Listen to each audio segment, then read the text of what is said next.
Hey guys, thanks for joining me for another Dokkan battle video, and today I'm going to do kind of a reaction video to all of the Saiyan Day stuff. We've got a God Goku, we've got a Vegeta banner unit. I'm also going to talk about what we know so far, what is confirmed. We do have some confirmed EZAs, and then we also have some maybe speculation as to what other EZAs could come, right? So what I'm going to do is I'm going to start by just kind of analyzing, going through the units here, and then I'll kind of end with going through the EZAs, right? Now, one thing I'll say is we did have the Dokkan Now. There was a Japanese one. There was a global one. One thing that's really cool that I wasn't expecting that we got out of that is we're actually getting a new burst mode for the physical Beerus Dokkan Fest. I think that's really exciting. I have really enjoyed the Bojack burst mode. So for global to go like from back to back, from burst mode to burst mode, I think is really hype, really cool, right? So what we know is we've got a Battle of Gods celebration. So we are finally getting the elusive Saiyan Day God Goku that everybody's been wanting. So let's go ahead and take a look at him, and I'm just going to kind of give you my honest reaction on how good this character is and what I think of them, right? So the art is really fire. We'll say that right now. So the leader skill is actually really good. It's pure and hybrid Saiyan 170. So it's like the same leader skill as the Int LR, but it's like a better leader skill, right? It's a better version of that. And then 30% for power of wishes and exploding rage. So the one thing that's notable about this is this does hit Path to Power Kid Goku, which is really good. And then I think there's just a lot of good combos you can do with this. And this unit himself, this guy Goku, also fits on a lot of 200% leader skills. So it's just going to be a very flexible unit overall, right? And then the passive, and I don't know, does this one show the super attack effect? I like to do the super attack first. I do not see it on there, but what I do know, I can just tell you, the super attack effect, just from what I know, it stacks attack and defense. So he's an infinite stacker, which is really good, right? So he's got infinite stacking, and then the passive, he does an entrance animation, which is the God Ritual, which is what a lot of people were thinking. He gets attack 100 while performing a super, and then randomly changes key spheres of a certain type to physical key spheres for 6 turns from the start of turn when there are 6 or more super class allies on the team. At the start of the character's attacking turn. Now, to have 6 or more superclass allies is not a bad restriction at all. You're typically going to run him on full super teams anyways. And I like how they're doing that because it's mimicking the God Ritual, right? Like Goku was surrounded by other superclass characters when he did the God Ritual, so it makes sense, right? Then he gets key to an attack and defense 150, plus an additional attack and defense 50 while attacking. Medium chance of evading an enemy's attack, so that's just for free. There's no condition on that, so just medium chance to dodge. Plus an additional attack and defense 50, and chance of evading enemy's attack, plus another 30% with 3 or more key spheres obtained. Launches an additional super and guards all attacks with 6 or more key spheres obtained, plus an additional attack plus 50, starting from the turn in which the character performs their 4th super in battle. So this character looks really busted to me, and it's a character that you want to like go all in on additionals because they're stacking attack and defense. You're going to get this extra attack buff after you do the 4th attack, and getting 6 key sphere, being that he's an orb changer, is actually going to be quite consistent. So you could almost consider this basically an always guarding unit that is stacking, and we know how busted that is since Tech Ultimate Gohan, right? And this is why AGL LR Gohan's EZA is so impactful, because as long as you're above 58% HP, you're always guarding and you're stacking defense. So just the fact that this guy is guarding and stacking defense is absolutely ridiculous. But then he's also got built-in dodge, right? And then he's orb changing. So he's got like support utility, but then he's got like the 2 best defensive utility things in the game, which is dodging and guarding. And then he's got stacking defense. So this Goku's got like the 3 key defensive things that you would ever want a unit to have. We're usually happy if a unit gets one of those 3 things. This guy's got all 3. So that's telling me that he's absolutely ridiculously busted, and defense is like the most important thing in the game right now. And this is going to be a very defensive unit, as well as a very offensive unit, I think, as well. I don't see why this guy wouldn't be hitting like 10 mil attack stats, right? Especially after a few stacks. So this guy, though, does have a transformation. So he has an active skill. So basically, it can be activated starting from the 5th turn, from when you've performed 4 or more super attacks, right? And what's nice about this is, you know, when your intro animation wears off, then you could go ahead and transform, right? Does ultimate damage, performs a crit, and transformed. So crit is very impactful on the active skill because you're going to get a lot of damage out of that. And here's the thing. We've seen this before with other units, but when we have these active skill like ultimate damage attacks, when you're stacking attack going into that, it makes them hit a lot harder, which this guy is doing. He is stacking attack. So he's going to be really crazy. And look at this, just this plethora of categories he's on. He's on basically everything. So you can just run this guy almost wherever you want at this point. Oh, and there's the super attack effect right at the end. So yeah, raises attack and defense and causes immense damage. That's all you need. He just infinitely stacks attack and defense, right? Okay, so there's another page to this. So we've got the transformation here. So he actually de-transforms into Super Saiyan Goku. So what happens is you pop the active skill, you get the big ultimate damage attack, and then he goes into this guy. So now when he's this guy here, obviously leader skill is going to be the same. He raises attack and defense for 1 turn and does immense damage, which is good. And then here's the passive. Performs a guaranteed crit for 3 turns from start of turn. So here's the thing. You're not getting this guy until like turn 5 or later anyways. So the fight's probably not going to go much later than that. So this guy pretty much for the life of the fight will be guaranteed critting, which is pretty good. And then attacks effective against all types starting from the 4th turn. So even if you go past his guaranteed crit, he's always going to be effective against all types. That tells me with this guy, like, I wouldn't even bother with crit at all. Because you just want to focus on your stacking anyway. So I would go all additional, and even though he's got built-in dodge, just give him more dodge. I don't really see a point to go anything else. And I do believe he's physical type, if I remember right. Yeah, he is physical typing. So physical is going to get extra additional already. So you can give this guy a base 20 additional. And then with your equips, I would actually give him like the defense dodge gold equip for sure. Maybe give him even defense for the bronze, and then give him maybe more additional in the silver. Some mix of like defense, dodge, and additional is kind of how I'd build this guy's equips out, I think. I just wouldn't even bother with crit. Yeah, it doesn't matter. Then he gets key plus 2 in attack and defense 159, plus an additional attack and defense 100 while attacking. Great chance of evading an enemy's attack before attacking, and then launches an attack that has a high chance of becoming a super. So the thing with this guy is, like, if you put him in slot 1, you're going to get the dodge chance, and then he'll lose the dodge after he attacks. But if you're giving him potential dodge, that can kind of help protect this version a little bit more. But then you're getting the defense stack on a super attack effect. So it's going to be a lot better. Now, this is a unit that kind of reminds me of, like, the AGL Dokkan Fest Trunks or like Tech Ultimate Gohan, where it's a unit where you just might not even want to transform them, or you might not need to, because his first form is so good, and I could see you just wanting to keep stacking and stacking and stacking. I kind of see like me, like being on the final phase, wanting to say, yeah, let's do the big ultimate attack, transform into this guy, get guaranteed crit, and just knock that boss out of here. I think this transformation is going to be very powerful. It's kind of like a finishing blow type of transformation. But otherwise, for the most of the fight, I'm going to probably stay in God mode. I'm going to tell you this guy looks really good. I don't know if I'm going to say, like, for sure he's the best TUR in the game, but I think he definitely could be. I would definitely want to play with him and experiment with him first before I declare that.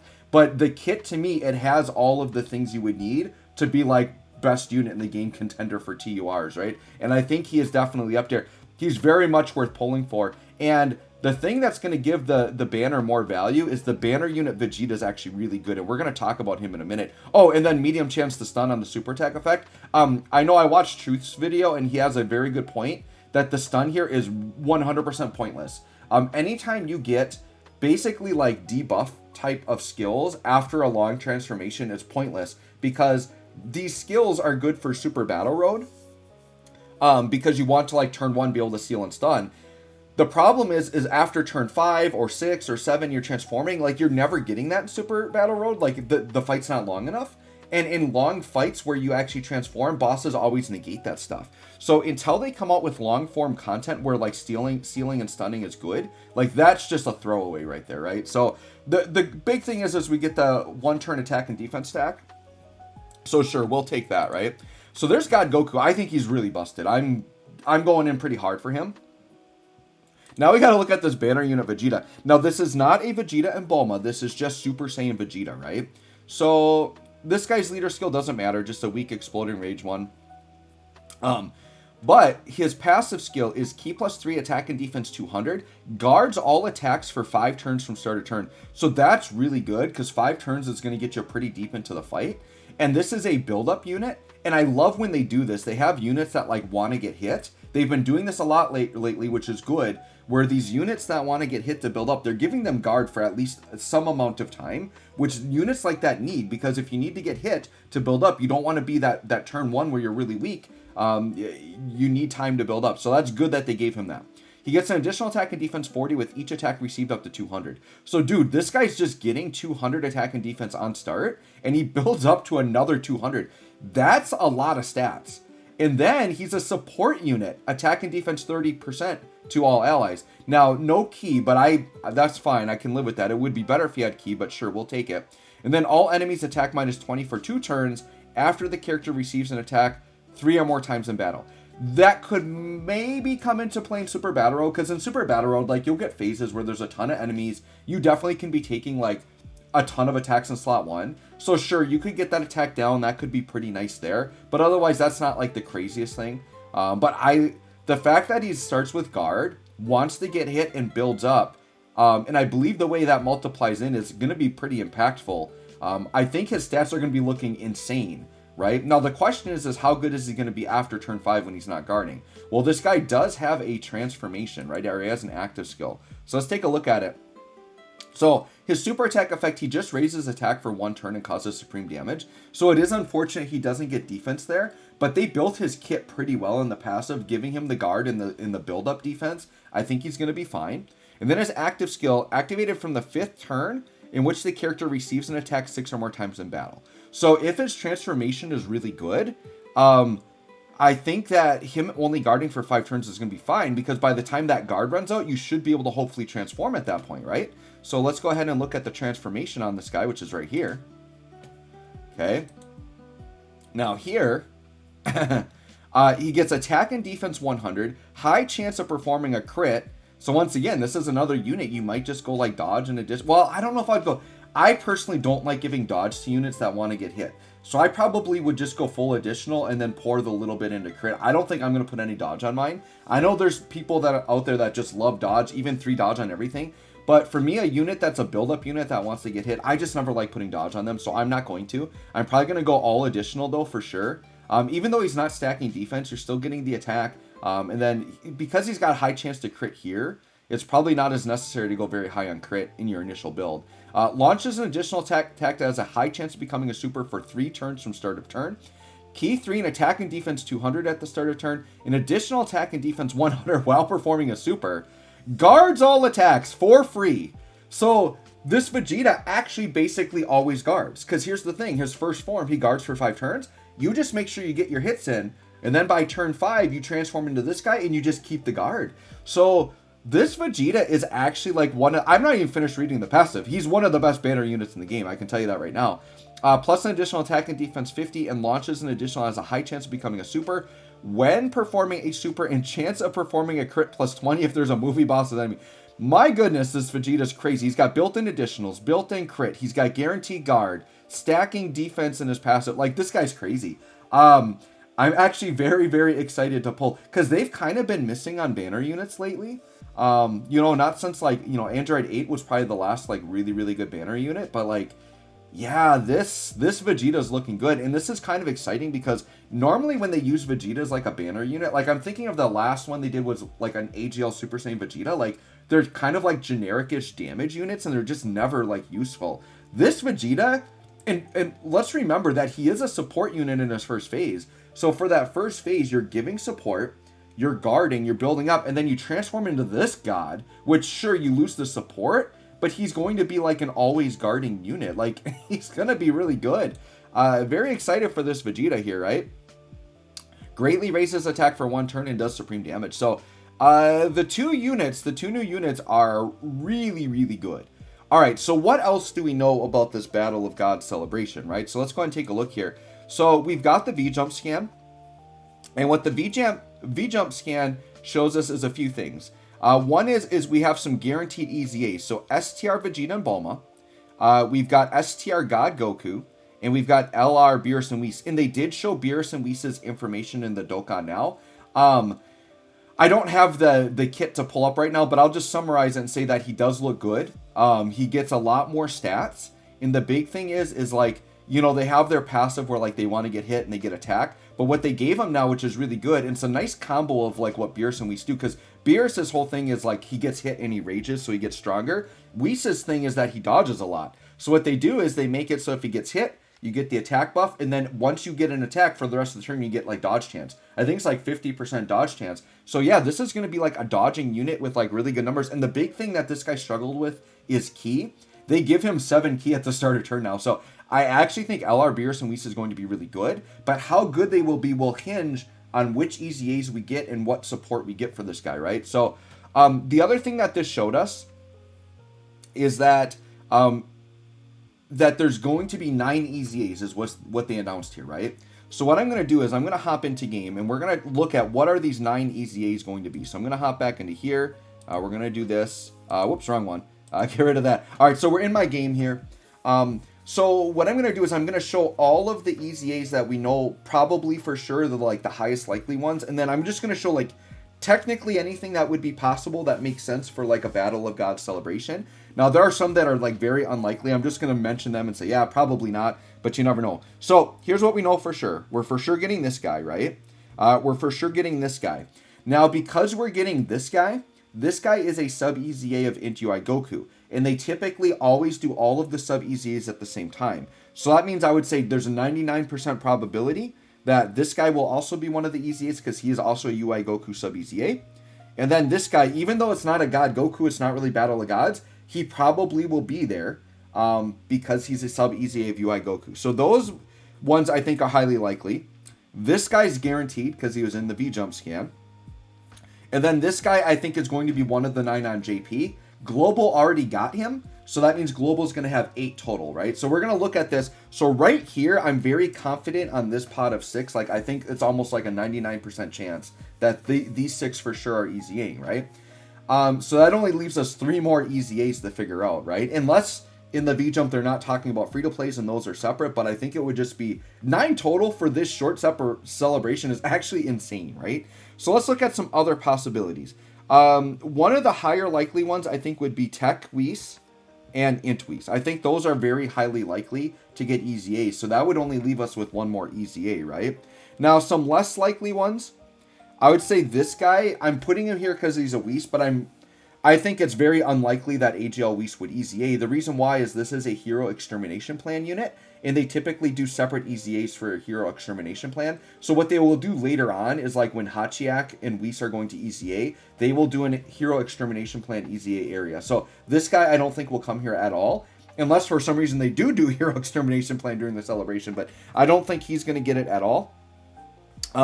This guy, I mean, so this guy is kind of like your insane, like probably not going to come, but if he came, it would be crazy and would be very much needed for the LR. This is the single best EZA they could drop to make LR Beerus and Whis like really, really good. Because this guy's going to hit like a demon when he EZAs. He's going to be ridiculous. Depending on how they build him, could be a slot 1 unit. The thing with these Beeruses is they all want to get hit, but I believe this one, like, he keeps that for 4 turns. It's this one or the LR. One of them only gets it for like the turn of, and the other one like keeps it for 4 turns. But this guy could be crazy. But the fact that like on JP they're going to be getting 2 premium LR EZAs, I don't know that they would also do Dokkan Fest Beerus. It's definitely within the realm of possibility. They've EZA'd stuff that came out after this guy, so it is possible. So you know, we'll throw them out there. I'll say maybe 25 to 30% chance, pretty low chance, but could happen. And the reason why I think STR Whis is low is because he would be a sub-event of that physical Beerus, right? So unless they did the Beerus and the Whis at the same time, possible.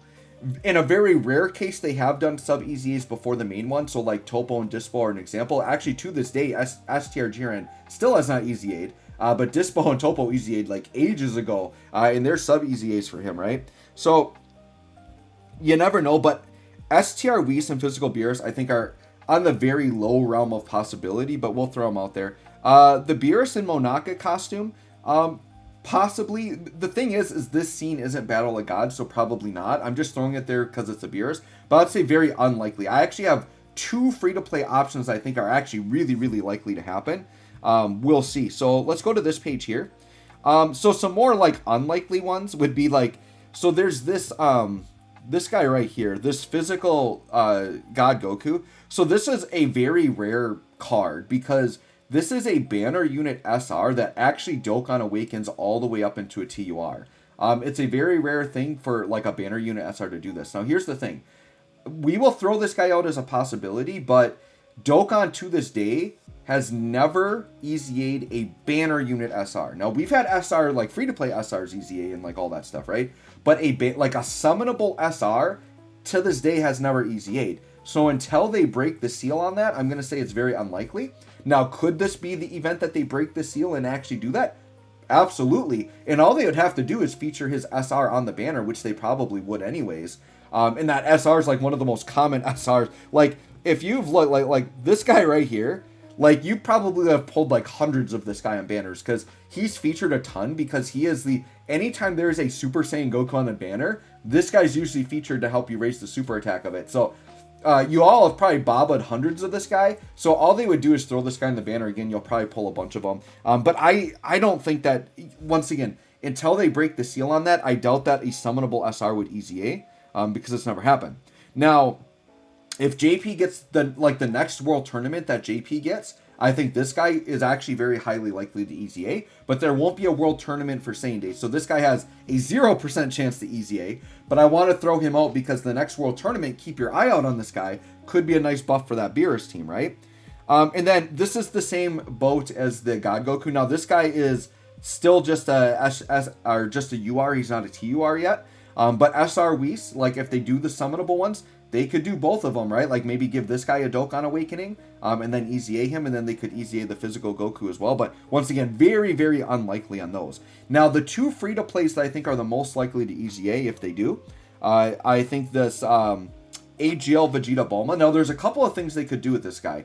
They actually still haven't awakened. So they could, the preferable thing is actually if they just awaken them and make them good, and then save the EZA for later. That would be preferable. But they could awaken and EZA him during the celebration. And then this guy, I think, is actually very highly likely to EZA. This here, if you guys remember, this is a Super Saiyan Goku that awakens to a God Goku, and then Dokkan awakens into a Super Saiyan Goku. So this is one of those, like, de-transforming ones who, this guy really fits the theme of what the actual God Goku summonable unit is doing, where you're going from God to Super Saiyan. So I think this guy's actually super, super highly likely to EZA, right? So if we look at it, what do I think is going to happen? Here's what I think. This would be like, if I were to guess the 9, right? This is what I think they're going to do. They're going to do this 6 right here, right? So we got Beerus and Whis, which we know for sure. The 3 sub EZAs for UI Goku. Vegeta Bulma, which is guaranteed. And then Int God Goku, who's already EZA'd on Global, but I think they're going to come to JP. So that's 6. So we got 3 more, right? For the last 3, here's what I think is going to happen. I think it's going to be Int Whis and Tech Whis. And then I think they're going to do this guy as the free-to-play EZA, and then I think they're just going to awaken this guy. To me, that would probably be what's going to happen. Now, best case scenario, one of them is this guy, and that would be crazy, right? So anyways, guys, let me know if you're hyped for Saiyan Day celebration. I'm hyped for it. I'm going to be summoning. Let me know what you think the EZAs are going to be. Let me know if I missed someone that you think is going to EZA that I didn't put on my list, right? So anyways, thanks for watching. We'll catch y'all on the next one.